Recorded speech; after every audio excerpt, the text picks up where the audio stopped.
alone. You are never alone. Just reach into your heart and Allah is always there. You are never alone. You are never alone. Through sorrow and through grief, through happiness and peace, you are never alone. Assalamu alaikum wa rahmatullahi wa barakatuh. This is a new episode of Family Issues, your program, where you solve all your problems. Consider me your host, your family designer,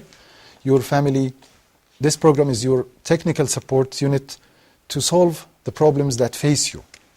Therefore, starting from this episode, we are trying to put plans and the building blocks of a new family. Therefore, this episode, we are going to call it Starting a New Family. Maybe this episode and the next one are dealing with this very important issue. Because actually, if the choice was not right, I think all your life is going to be miserable. And the kids who are going to be delivered or produced by this marriage or this family are questionable. Are they going to be good people in the community, or they are going to be bad citizens, and so on? And if this family was a good one, and the choice was the right one, then actually, most probably, the products are going to be very promising. Choosing your partner is something like putting a software in your lap. So if you put a good program, then you are going to benefit the world. But if you put a bad software, then you are going to suffer very much. So choice is very, very important in this case, and therefore we have to be very skillful in choosing our partners. Unfortunately, so many people say the only thing perfect about their marriages is the airbrushed wedding photo. But is this true? Is this right? This shouldn't be right, because this means the one who says this is very desperate, and he is finding that his marriage is a failure. I'm not a pessimist or a disappointing person. I'm a married guy, and I have 4 kids, and I love my kids. But I'm not insisting on deflating the myth that there is a perfect marriage. There is a perfect marriage, inshallah. But you have to plan it well, and you have to perform effort, to exert some effort in order to make it continue in this way. Marriage, for many people, is a given. You understand what I mean by a given?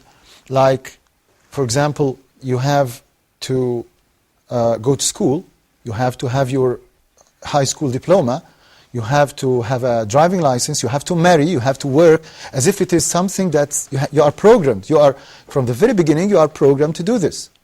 In itself, is this right way to think? No. I think if you want to have a successful family or a successful marriage, you don't have to think in this way. I should marry. Of course, I should marry someone. I should marry someone. This is not actually true. Therefore, scientifically speaking, because we perform so many courses in Cairo and out of Cairo about planning a marriage and continuing a successful marriage, therefore a very important point that we usually negotiate in these courses is what's called the compatibility quotient. Compatibility quotient. It's called in another name Ballantine. Ballantine means that you are having questions or questionnaire, and you have a score after you fill it, and after that we calculate the result, and accordingly you can discover that the person you are trying to, or is going to be your husband in the future, or to be husband, is compatible with you or not. It's like chemistry. Actually entering the waters without any idea about how to waddle or how to paddle in these waters is very dangerous. It's not tasting food. you are going to marry. And it's not, it's something looking like irreversible damage or irreversible happiness, hopefully. Good marriage is not an overnight miracle. No, of course.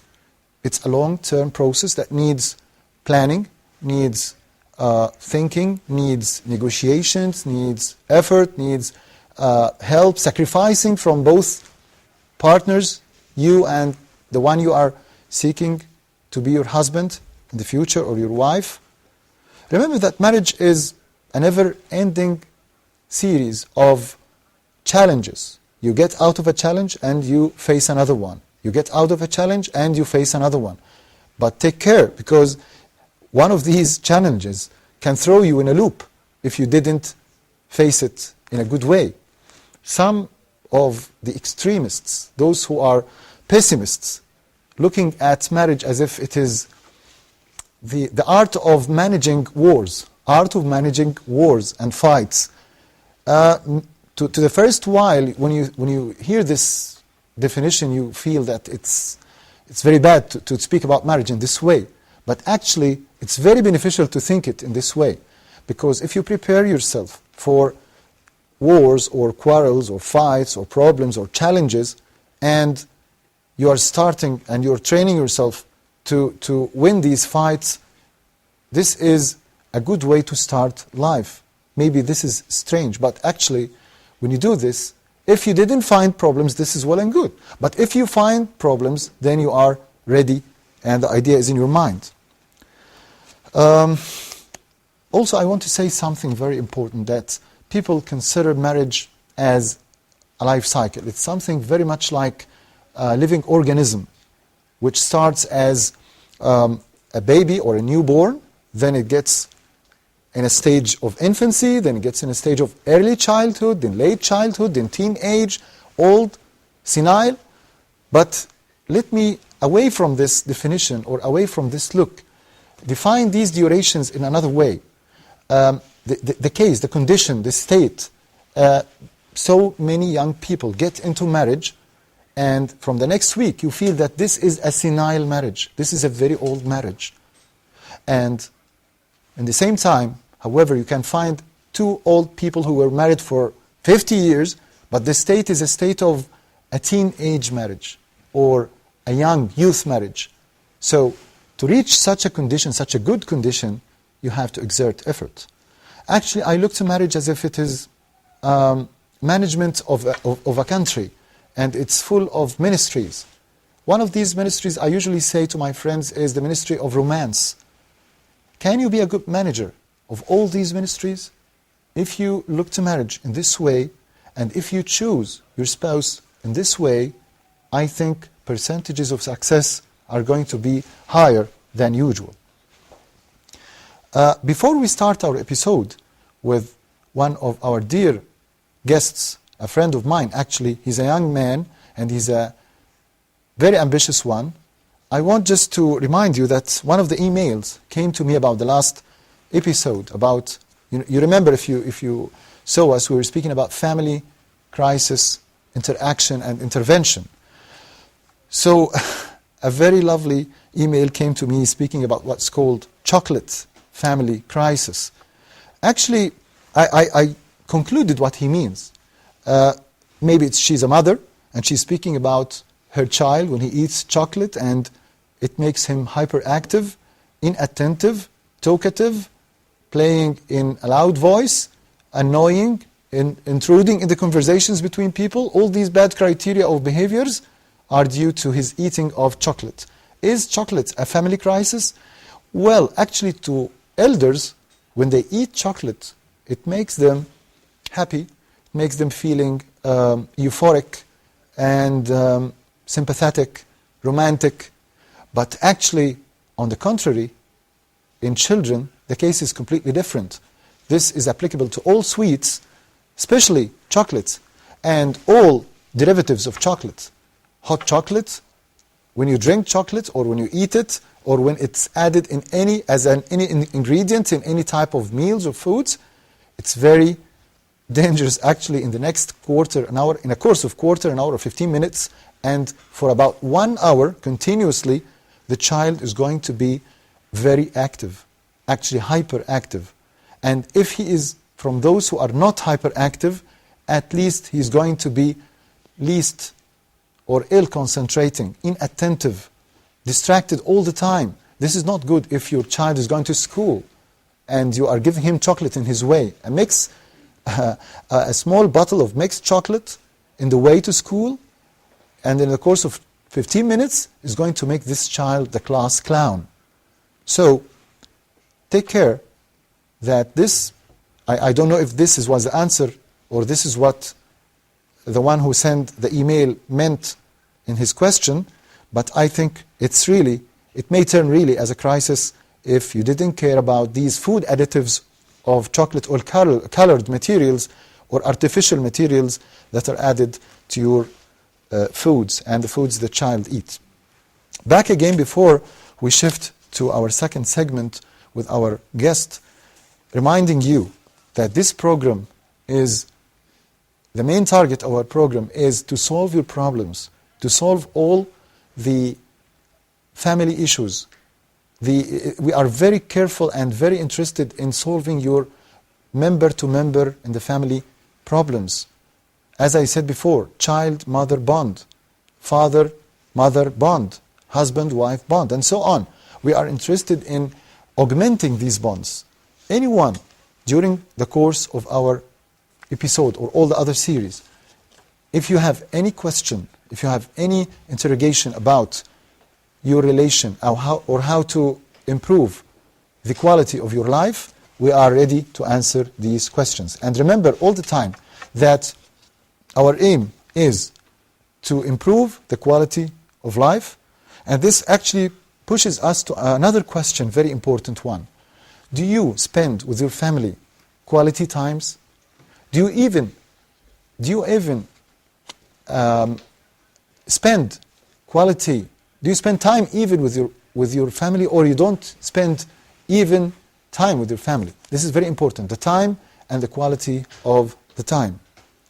So I think that we have to think so much about choosing our spouse and how to plan for this life, and you have to have an imagination about the way your kids are going to grow, the way you are going to raise your kids in, and before this and that, the way or the shape and the personality and the way of thinking of your other partner. Now we are going to have a break, and after the break we meet our guest. Okay. You are never alone. You are never alone.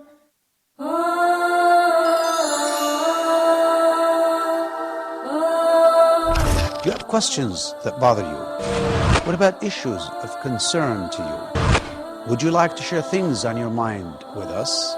Are you interested in solutions based on an Islamic perspective? Please join me live in Meet Your Advisor every Friday at 9 p.m. Mecca time, here on Huda TV.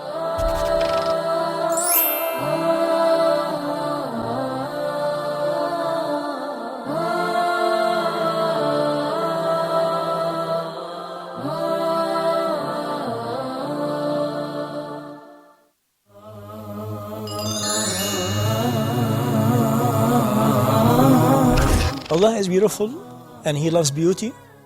So is it logical to say all plastic surgeries are lawful in Islam to bring or to regain beauty? These very misleading questions need a very accurate and firm answers. Let us set up the rules and principles to cover all plastic surgeries in Islamic law. How Islam does legalize niqab or veil factor in our modern life? Is it fair to suggest that it is more cultural than it is Islamic? I would rather to answer these questions by just suggesting very shocking fact about niqab. Are you ready for that? How Islam does legalize polygamy when Islam always says that respect natural instinct and natural feelings, and knowing that not a single woman does accept anyone to share her in her kingdom. All what you have said is true. But is there any difference between your natural instinct and your natural desires, or maybe between your interest or what you wish to have, or maybe your interest and other interest? Is it true that anything came after the Prophet ﷺ regarding this deen to be considered as a bid'ah, innovation? It's neither this nor that. It seems very well complicated and confusing to many Muslims, especially when it comes to the saying of the Prophet ﷺ, وَكُلَّ مُحْدَثَةٍ بِدْعَةٍ, and Sayyidina Umar saying, نِعْمَةُ الْبِدْعَةُ هَذِهِ. Let us set up the very comprehensive definition of bid'ah according to Islamic law.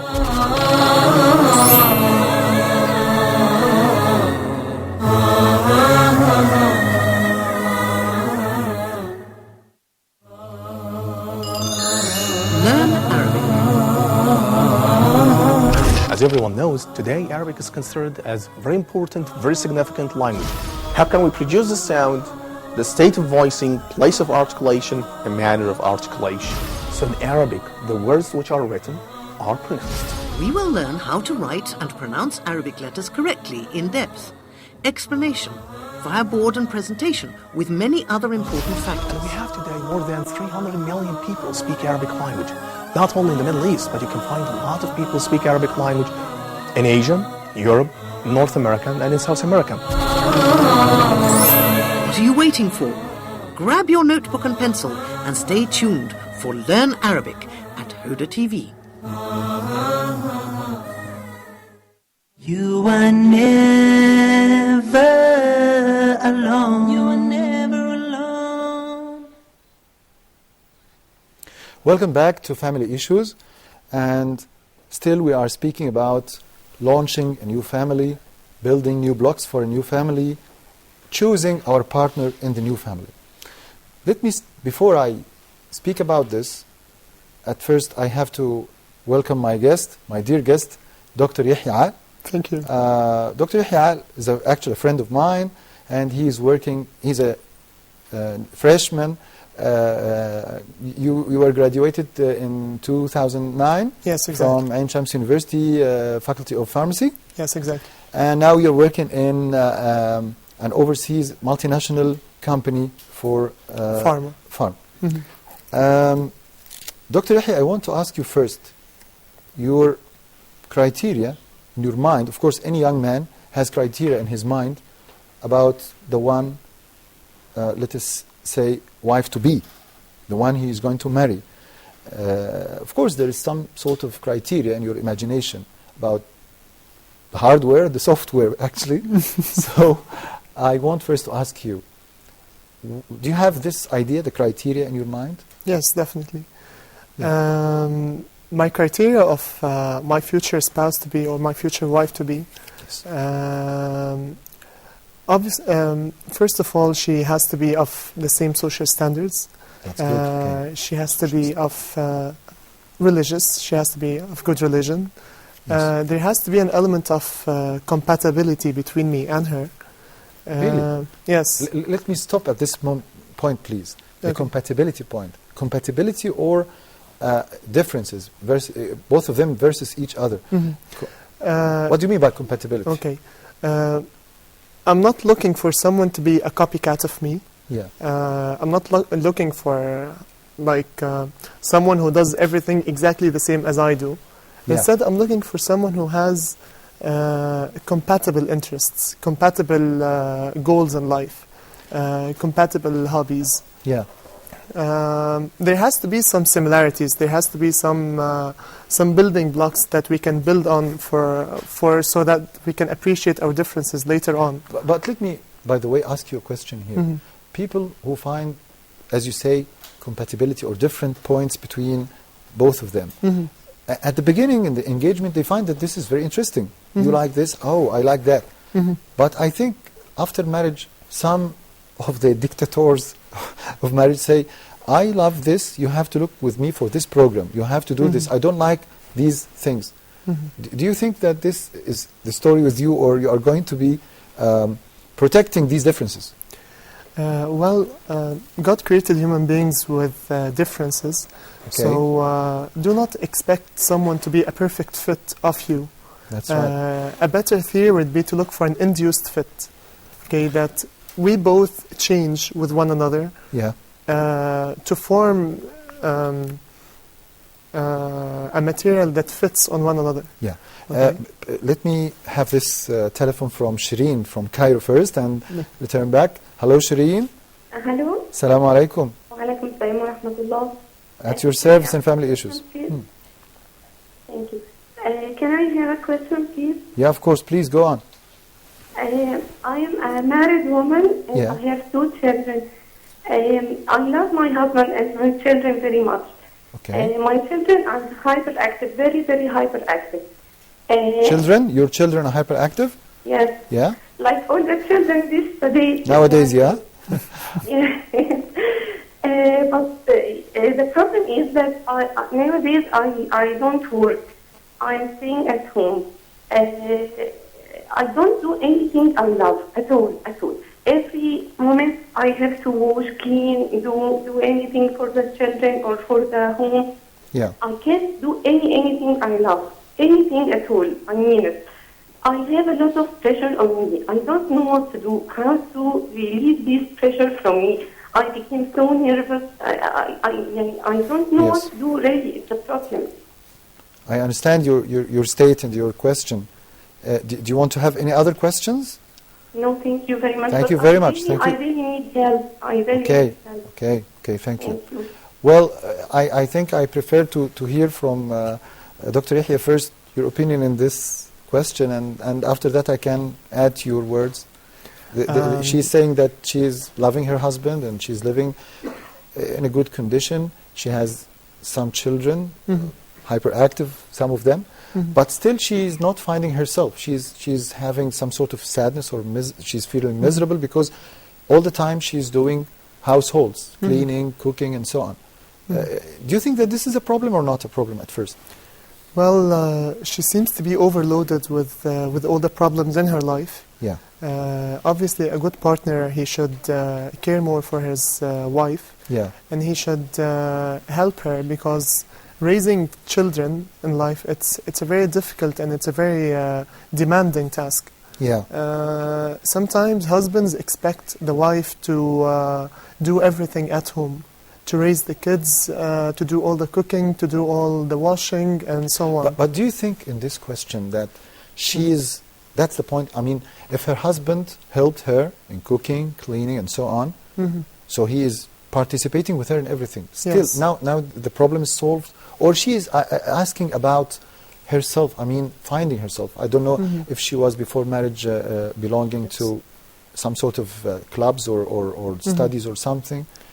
Well, I think that it's all about the attitude that we approach our problems. Yeah. That it's a good friend of mine, he says it's not about the load, it's about how we carry the load. That's Okay. perfect. Yeah. So I guess what's happening is that she's perceiving every task that she's doing as if it's a task. Yeah. For example, if you cook for your family and you consider it as a task, it's an overloading activity. Yeah. However, Yeah. if you take that task as if it's an act of love, Yeah. as if you're cooking for your family to make them happy, to make them enjoy the meal. Yeah. And equally from the family, there has to be some appreciation for all the efforts that are happening on her behalf. I think then she would love these tasks more. Yeah. She may have not time for herself to do her hobbies and activities. Yeah. And this is definitely a problem. Okay, let me add to you. These are 2 points that Dr. Yahya answered your question, and I hope you hear this advice because it's very good. Number one, he says that you have to look, the way you look at the task itself is very important. Is this is a task? Is this is a duty? I have to do it? Or is this is a hobby? Or I can turn it into something interesting to me? This is one point. And the other point he added is that the other members of the family, including your spouse, have to appreciate what you do and say thank you, this is good, and you have to taste this answer too. Okay, I can add another point, Dr. Yahya, which is, I don't know, I suggested one program before that every now and then the partners can not be separated, but they can have spaces in between. I mean, she can Have some time for herself. Yeah, he can have a vacation, for example, for 1 day or 2. He can meet his friends Yes. Those who close each other and be very close, they prevent each other from breathing. Yes. I don't think this is healthy. Every now and then, in a regular way, you have to, not to separate, but to go to other communities. Okay, Dr. Yahya, thank you very much. I want to have a chat with you about you yourself again. I don't know, I expect that you are, as they say, trying the knot. Now you are tying the knot. You are putting the plans in your mind, I think, to have marriage, or to have this project, this important project. So do you think that there are steps you have to take? If there are steps, what is the first step in your mind to do this? Well, first of all, when you're considering marriage, you have to select your partner first. Yeah. And when you select the partner, you have to you take a lot of considerations into place. Yeah. First off, do not go into a relationship that is doomed for failure already. Yeah. How come is this? Well, for example... Well, I'm sorry, but before yes. you answer this, we have Dr. Nada from Egypt again. Assalamu alaikum, Dr. Nada. Walaikum salam. Yes? Good evening. Yeah. How are you? I'm doing fine, great, alhamdulillah. I'm just having another question. Yes, please. As you were talking before about the lady who just asked a question, and Dr. Yahya just said that it's all about attitude. I'm telling you through my personal experience that attitude is not something that people can easily change it. I think that our attitude starts growing with us since we are 3 years or 4 years old. So the issue is that when we choose our partner, we feel that somehow he's compatible. Each one tries, as you said in the engagement, tries to show his best, the best he can do, and you feel that this is the good choice. And then when life goes on and you just start facing the problems together and certain and different situations together, you start feeling the incompatibilities. Yes. The question is, I feel like it's something very, very difficult that we can understand each other. Maybe it's a lack of communication. He never talks. He never says what he wants. They just, I'm talking about the maids. They just expecting from the ladies to understand them, appreciate everything. He works all the day, and he works to get the money and to keep the family and all of this stuff. And she should keep in mind all of this. When she comes at night and tell him her problems, her daily problems with her kids and her work, he never appreciates it. So attitude never changes. Yeah. This is my question. Thank you very much, Dr. Nada, for this comment and question. As you heard, Yahya, Dr. Nada says that she agrees with you about the point of attitude, but still she says that, as if we are speaking about males only, they have females have to put this attitude in their minds, but the males are not. And this is usually the story. Again, I want to answer this question, but through you. Okay. Are you going to be that man, that type of man, or how are you going to protect yourself from being in this way? And how can Nada tell her husband to solve this? I think one of the critical problem that Dr. Nada is speaking about is one of communication. Yeah. It's a bit of a problem, or it's a bit annoying to see that we approach our problems with an attitude that this is my opinion and this is yours, but I want to enforce my opinion over you. Yeah. I'm not attentively listening to what you have to say. I'm not attentively listening to what you really care about. Yeah. I'm not, as they say, I'm not putting myself in your shoes. Yeah. So when I do that, when I don't listen to what you're saying and I'm just waiting for you to finish speaking so that I would say my point, we do not get anywhere. When I approach a conversation and I already have plans, this is what I want to get out from this conversation, then you are already judging, or you are already dooming this relationship for failure. Yeah. So I think what Dr. Nada is speaking about is that we need to listen to one another. Yeah. We need to communicate, and then we need to actively listen. Okay. There has to be someone who starts this communication problem. Yes. Either Dr. Nada Dr. Nada, she seems that she's trying to do her best with the children and household, but I don't know if she started to make the link that her husband wants. And I mean here, not the tasks that every husband and wife should do at home. What I was describing in the introduction about romantic touches. If you are about to have to propose, for example, to someone, are you going to keep this in your mind after this proposal?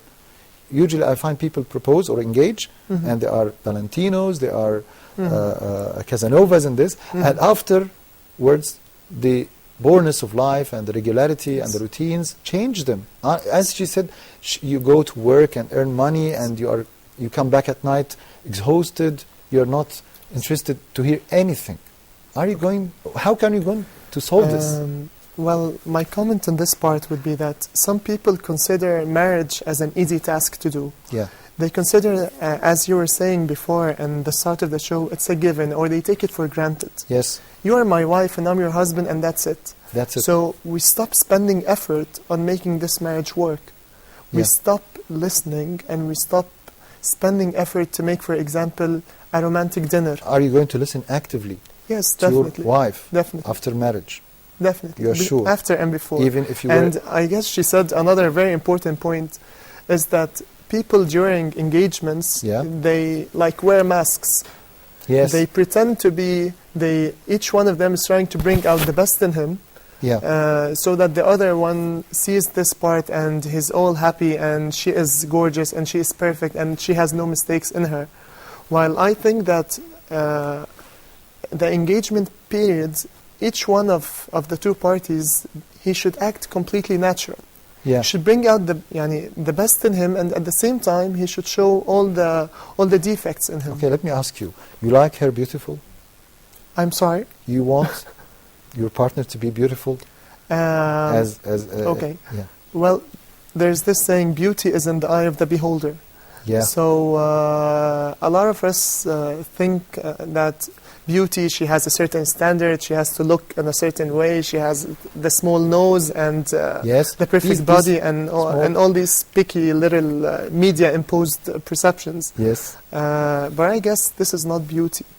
When you love someone, it's the way you see that person, it's what I call beauty. I've seen many of my friends who are engaged in relationships with other parties, and to their eyes they see that person as the perfect individual. It's not about I'm looking for a certain shape or a certain size, but when you know that person, it's the spirits that you love. I think this is, of course, the best thing or the most important thing to choose. But still, you don't mind that she has to be beautiful. Yes, I want her. I want her to be acceptable to my eyes. Acceptable to your eyes? Yes, I want to... But what about if you accepted her by your eyes and you got married and someone more acceptable, more beautiful, more flattering to you? But then... Is this going to attract your attention? Beauty is not just the external features. It's a whole package. Okay. When you look at beauty, you look at the external package. Obviously, that's important. But still, you look at the soul, at the spirit. I mean, you look at the shared things that you two do together, the shared experiences that you have been through. All these little parts, they create what I like to call an emotional bank. Okay. By the way, and before we get in the break, about the EQ, her emotions. Is this very important to you? If she's emotional or not? I'm not sure I'm getting the question. I mean. Sometimes we meet partners who are dry or rough at a bit. So does this matter with you? Definitely. I'm one of my personal opinion is that I want a girl who's a girl. I'm not looking for a girl who is pretending to be a guy, for example, or anything. But I like her to be kind and sympathetic and compassionate and all these good criteria. Because in the end, I'm not marrying my friend, but I'm marrying a girl who we plan to start a life together. So yes, she has to have a good emotional quotient. She has to be able to Not necessarily with words. It's not about expressing herself in words and letting me know that she loves me and so on. But it's also in the way she acts. It's also in the way she responds to me. And this applies to you too. The way, yes, definitely. And the words. By the way, going back to what Dr. Nada said, yes. You have to notice that there are some differences between how men and women express their love to one another. Yes. Men sometimes express their love through their dedication to work and through providing for the house, and this in itself takes a huge amount of effort from them. Equally for the women, however, she expects to express but her. they have to say it. Yes, I'm definitely. I'm I can definitely kill myself. with, This is what Dr. Nada was saying. Yes. The man is very loyal. He's Yes. working all time for the benefit of his family. Yes. But he doesn't say a word. But this is She's not going happy. back. Yes, but this is a bit of a problem that we sometimes get stuck in work and lose everything else. We do not focus with our families. We do not focus with our friends. We do not even have time for our spiritual relationship with God. Neither do we have time for our physical activities, for playing sports or eating well. Thank you very much for the moment. We have to go a break and come back. So let's go. You are never alone. You are never alone.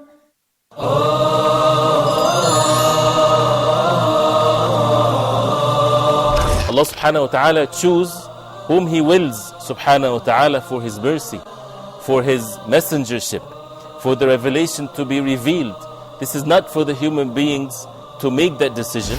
If a person would turn to Allah subhanahu wa ta'ala sincerely, truthfully, asking for forgiveness, Allah subhanahu wa ta'ala promised to forgive.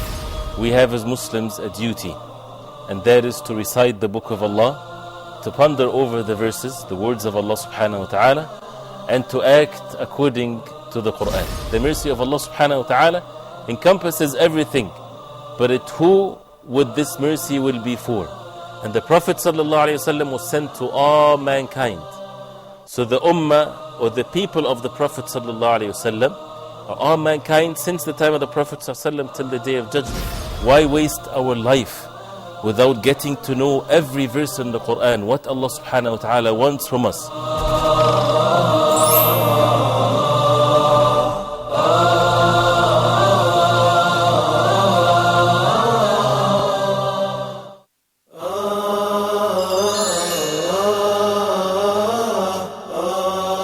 The main concepts of Islamic economics, how is it different from the Western theories? And the beauty about Islam is not that it just came as a religion to perfect the relationship of the servant of Allah with Allah, but also it came to perfect the relationship of the servant of Allah with others. The beauty about Islam, Islam comes and brings the interest of the public and the interest of the individual together. How is Islamic banking different from the traditional banking system? The concept of riba is that I lend you money, I give you a loan, in return that you give me back that loan with an extra at the top. The idea of the stock market itself is halal or haram. So these are the main conditions that the scholars put with regards of the share market.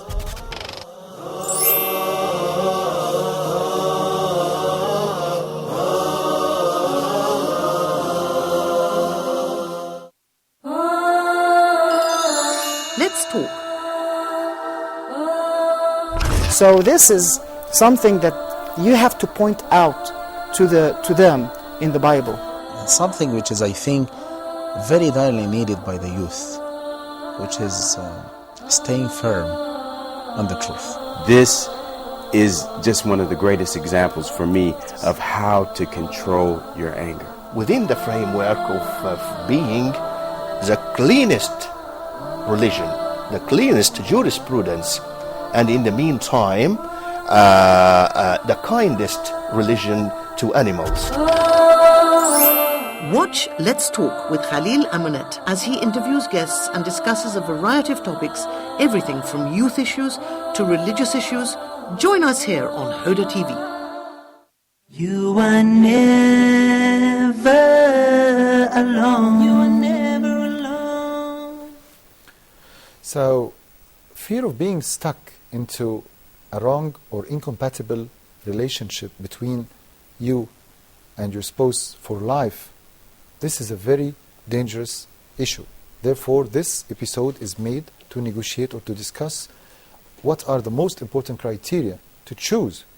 Actually, the question is the choice to marry or not to marry the one I'm speaking to all the time, or the one who I'm electing to be my wife in the future. So again, Dr. Yahya, the criteria, the point of criteria. Please, let me hear from you more about these criteria. Building on what we were saying, Yeah. I think that one of the main criteria that you should look for in your spouse or wife is that she should make you laugh. Should make you laugh? Yes. How come? Tell me, please. She should be a comedian or what? No, definitely not. But there has to be this element of chemistry between you two. Okay. This chemistry that you two get one another. Yes. There's this element of transparency between you two. That sometimes it happens that without even speaking, you can understand your partner. Okay, but the word is striking. To make you laugh. You mean to make you smile? Yes, or definitely. laugh? But I guess to laugh. I guess there has to be this. She has to make you laugh from the bottom of your heart. Really? Because you feel that this individual, she gets you. This individual, she makes you be yourself. You two get each other's jokes, for example. Yeah. So if you see that in a relationship that you're part of, then this is a very good indicator that this relationship will proceed to something good. Yeah. As well, there's this saying in Egypt that we have that a girl grows up to be her mother. Yes, so, yes, that's a proverb actually. It's important to see how a girl speaks about her family. Yeah. Does she think highly of her mother or not? So by this, your in-laws, future in-laws, are they important to be chosen themselves? Yes, there's definitely. You may refuse a spouse because of her parents. Yes. Even if the girl is beautiful and comic, as you say, and well, there are always exceptions, you know. Yeah. But if you look at it, if there's, I consider parents of a girl that I would get married to as the support groups. Support groups. Yes, expect to have some difficulties between you and your wife later on. Yeah. If her parents and yours are not a lobby that supports this relationship to continue, then there's less support for this relationship to proceed. This lobby issue is a great problem in so many families. Yes, exactly. Unfortunately, I have seen a lot of relationships that have completely failed. Yeah, because even though the individuals loved one another extremely high. Yeah. But if the families do not like the other individual, or they do not believe that he is what's worth of his son or daughter, then there is not enough support. Yeah. And then each problem is translated by the family into a much bigger one. Let me, by the way, Yahya, tell our viewers two things. The first point is what you say. Please, dear parents, dear people, dear families, dear support groups, as you say, please do not intrude in the relations between your daughters and their husbands or their partners. The second point is the telephone and the email. I want to tell you this. We have our telephone 002 02 38 35 248 or 249, and our email is familyissues@huda.tv.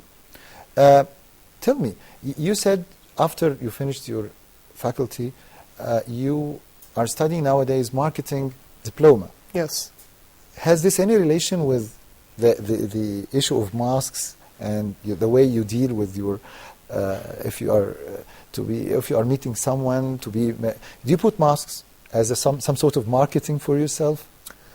Or you are I wouldn't call it a mask, but I tend to try to deal with everyone in the way that makes that somebody feel comfortable. There are different personalities in this world, and each one of them there is a better way to deal with. Yeah. So if you kind of adapt yourself slightly, not completely, obviously.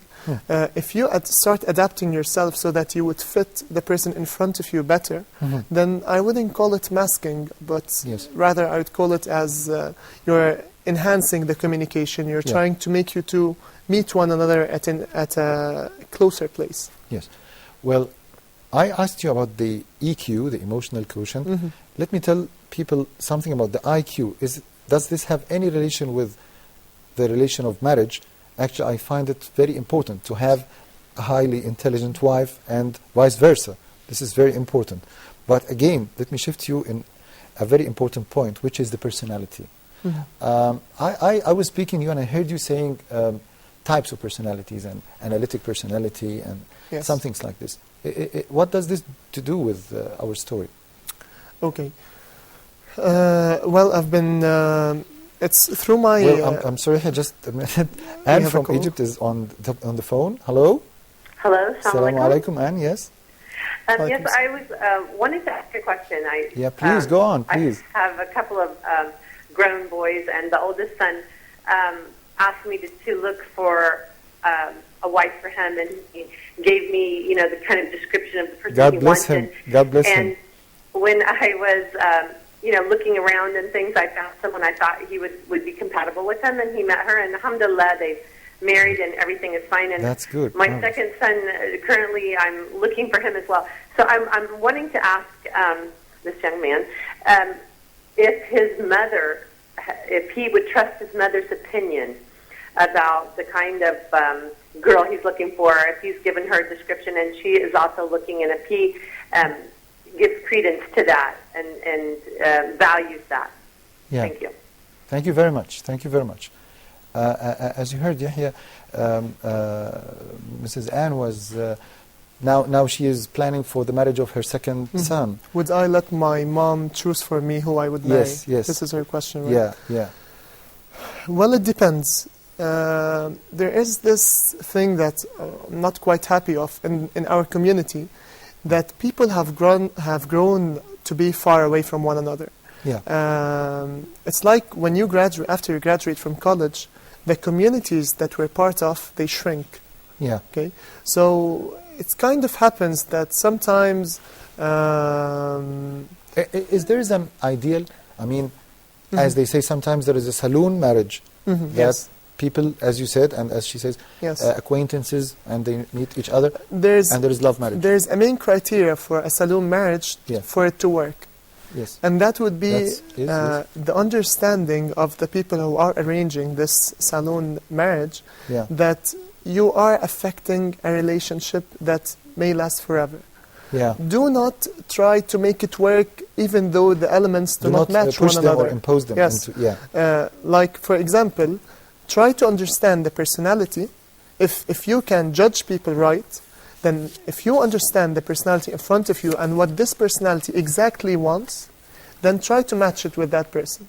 Do not just think, I have this guy and I want to marry him, and then you would match two people together. He is very good and she is very good, just to let it... It's not it's not going to grow out of nowhere. It's not a... There has to be some basics a meal to that you are build cooking, on. and that's it. Yes, there has to be some common parts that that's between the two for this relationship to work. Okay, last question about the relationship before we end this episode. The key difference between marriage and other relations. You know, in the Western world, they can live together without marriage, just to test each other. Is this a problem in the Eastern communities that we do not do this to live with other? Is it necessary to live with the future or a wife to be? No. Why? Well, one thing, I wouldn't want to live with different ladies, because instead, later on when I settle for someone, each time I'll start to compare. Yes, that's marvelous. How was the last one? She was better at home, she was more organized, she was more tidy, or whatever little details that I don't want to be part of. A strange thing I read in one of the Western books, that those who, a statistical, scientific study that has been done, that people who lived with their partners before they marry are having higher rates of divorce. Yes. Wow. Than those who were first met when they married. Mhm. I want to close. So, number one, I want to tell you that I'm very thankful to you, Dr. It's Yahya, my because your words were to the point, and I hopefully want you to... May I add something, please? Please. Yes. But rapidly, please. A lot of times I see my friends, they are trying to be part of a relationship, Yeah. and then they do not respect the parents. Yeah. It's very important That's that too you bad. realize when you are being part of a serious relationship, respect the parents of the spouse or the wife that you're going to be engaged to or that you're going to be part of. Make her family part of the project that you two are entering together, because then the lobbying power that we were talking about at first, it would be very And I helpful. think it's very important, ethical thing to respect Yes, your definitely. spouse's Definitely. parents, because this is an asset to the success of this Definitely. marriage. Thank you, Dr. Yahya, very much, and I'm grateful to my viewers in our program, Family Issues, and I hope that you like this episode, and I think we have to continue this in the next episode, also launching a new family. So we are hopefully looking for meeting you again in the next episode. Thank you very much, and Assalamu alaikum wa rahmatullahi wa barakatuh. You are never alone. You are never alone. Through sorrow and through grief, through happiness and peace, you are never alone. So now, as you long for your past, prepare for your future, but knowing nothing's gonna last. You see, this life is but a road, a straight and narrow path to our final abode. So travel well, O Muslim, and paradise will be your home. And always remember that you are never alone.